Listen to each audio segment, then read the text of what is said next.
in the headlines tonight.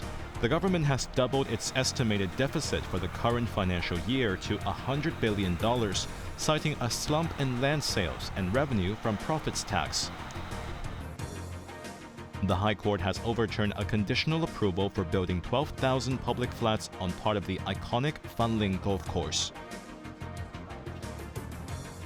And U.S. President Joe Biden has stirred up controversy as he prepares to leave office by issuing a full and unconditional pardon for his son, Hunter Biden.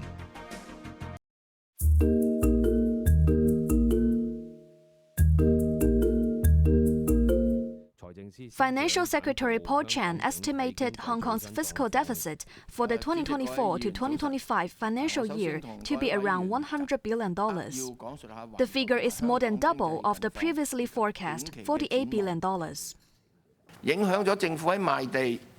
During a meeting of the Financial Affairs Panel, Chan attributed the significantly worse than estimated deficit to a slump in revenue from land sales, stamp duties, and profits tax.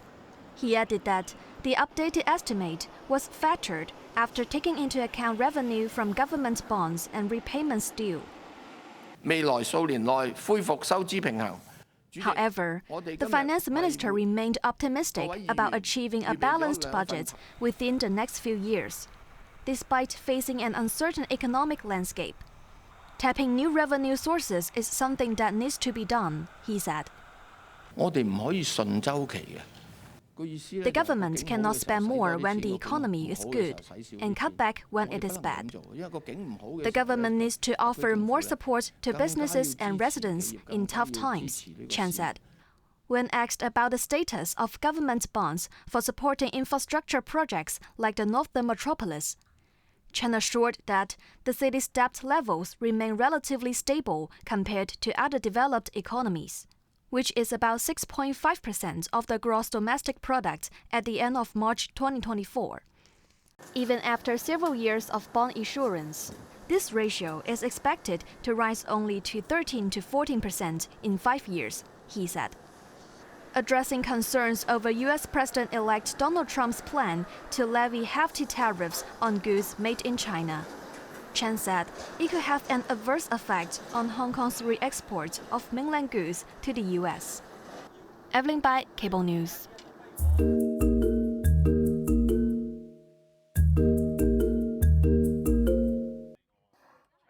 The Agriculture, Fisheries and Conservation Department reported that the death of a whale in Tai O could be linked to shallow waters of the city and a canvas bag found in the animal's digestive system.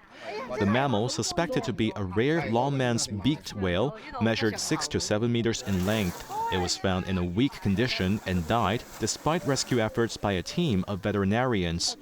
According to the department, the whale showed no signs of propeller or ship collision injuries. Taking to the airwaves, Assistant Director of AFCD Chu Chunhua said the canvas bag found inside the whale during autopsy was still in good shape, and it was not known for how long it had been in the animal's digestive system.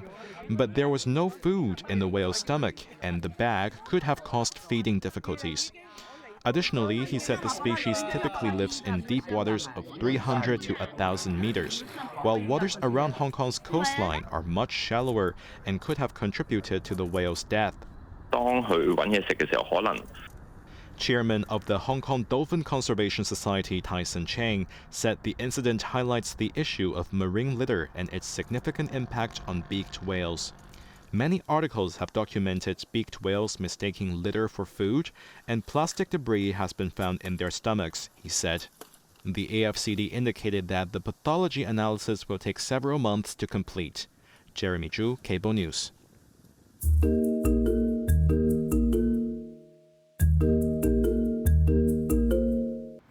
In what could come as a big relief to golfers and conservationists, the High Court has overturned the conditional approval for building 12,000 public flats on a section of the Fanling Golf Course.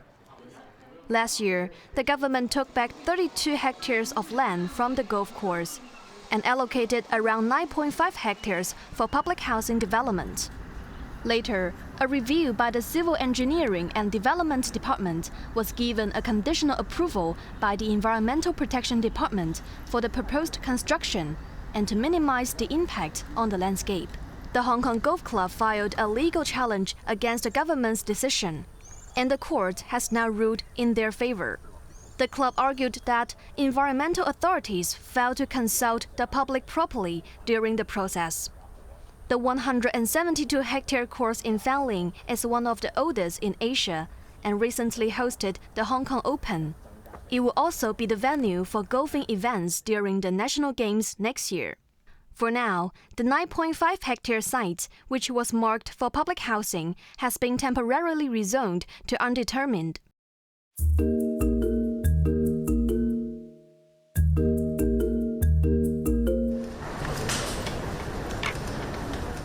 After 2 months of quarantine, An and Ke, the two giant pandas gifted by Beijing, met with the media at Ocean Park today. Both bears were cheerful, feasting on bamboo shoots and getting accustomed to their new surroundings. Ke seemed to be more introvert and a bit curious about her new habitat. Zookeepers said Ke sometimes acts like a princess, so she may choose to stay out of sight, making it hard for visitors to see her. After a brief rest, she eventually comes out to explore, showcasing her smaller, rounder body and a preference for me-time dining. Ocean Park has revamped the panda enclosure, adding climbing frames to improve their environment. Before meeting the public on Sunday, a special ceremony will be held a day earlier to unveil the results of a naming contest for the two 5-year-olds. To promote their arrival, panda sculptures will be displayed at the Avenue of Stars, the Ngongping 360 Cable Car, Ocean Park, and Sun Yat-sen Memorial Park in Sai Ying Pun. 咁我諗 IP 嘅好處就係佢可以延續啦呢件事。SK Lam, the founder of All Rights Reserved, which has organized the display, said, "We want to create unique experiences for Hong Kong that can continue to grow." Evelyn Bai, Cable News.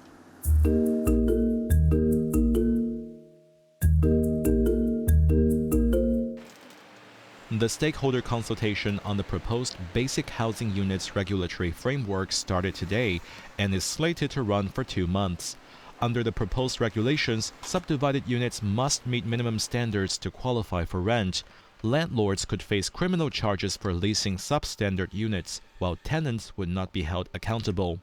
During the Legislative Council's housing panel discussions, while most lawmakers expressed support for the plan, there were reservations about landlords of subdivided units forcing tenants to move out, citing renovation needs. Deputy Financial Secretary Michael Wong said that should any landlord unjustly evict tenants, the government will act accordingly, stressing that tenants' rights are safeguarded under current laws.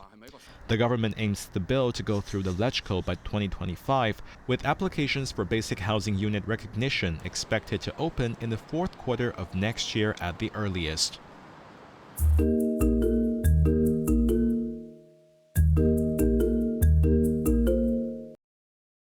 With just over 6 weeks ago before Joe Biden leaves office, the U.S. president has issued an official and unconditional pardon for his son, Hunter Biden, who was set to face sentencing later this month. As the first child of a sitting president to be convicted of a crime, Hunter Biden was found guilty earlier this year for tax evasion and drug use while carrying a firearm. This marks an abrupt U-turn for the president, who had repeatedly said he would not use executive authority for the benefit of his family members. In a statement released by the White House, Biden pointed fingers at his political opponents in Congress for instigating the charges against Hunter as means to attack him. He said his son was being selectively and unfairly prosecuted, and that he was treated differently from those who commit similar crimes. He hoped Americans will understand his decisions both as a father and a president. For his conviction on federal gun charges, 54-year-old Hunter Biden could have been sentenced to 25 years in prison. He would have also faced fines of $1.35 million and another 17 years in jail for the federal tax evasion. Reacting to the pardon, President-elect Donald Trump condemned the act as an abuse and miscarriage of justice. On his social media post, Trump suggested that the pardon should extend to those unjustly imprisoned for attacking the U.S. Capitol in 2021. Cheryl Yun, Cable News.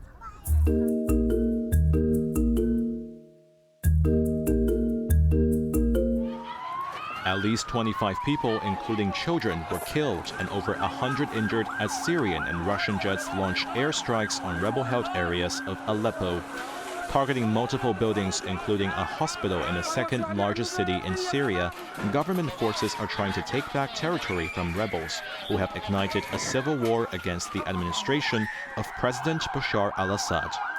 The Syrian military emphasized that the airstrikes were aimed at rebels and denied targeting civilians. During an inspection of troops in the city of Hama, Abdul Karim Mahmoud Ibrahim, chief of the Syrian armed forces, stressed the need for a strong resolve to protect the territory and prepare for war. Anti-government forces launched an offensive last week and stormed through Aleppo, capturing key government facilities and forcing Syrian troops to withdraw from the city. In response, the Syrian government is seeking assistance from its allies. President Assad met with Iranian Foreign Minister Said Abbas Arraqi, who promised support for a counter-offensive. Arab nations, including Jordan and the United Arab Emirates, have also expressed their support. Jeremy Zhu, Cable News.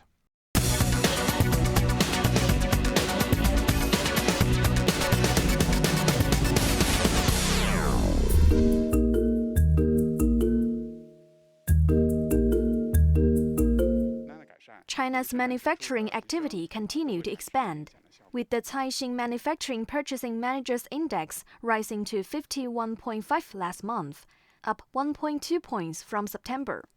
Marking the fastest pace of growth in 5 months, the index beat analysts' forecast of 50.6.